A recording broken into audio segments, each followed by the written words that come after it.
a voi un saluto, un ringraziamento per essere qui a Catania questa mattina.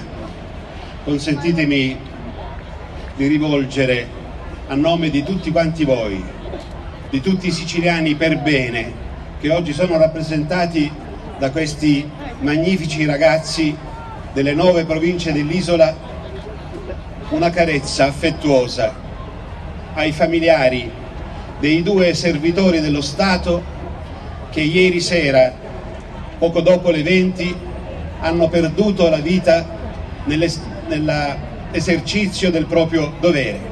Servitori dello Stato, coraggiosi e discreti, come sono tutti i vigili del fuoco, che rischiano la vita ogni giorno, silenziosamente, discretamente, per rivolgere un aiuto a chi soffre. Grazie a questo meraviglioso corpo dei Vigili del Fuoco, di cui siamo orgogliosi. Grazie ai Vigili del Fuoco della Sicilia, sempre in prima linea per aiutare chi si trova in condizioni difficili e chi rischia la vita. Noi vi saremo sempre grati.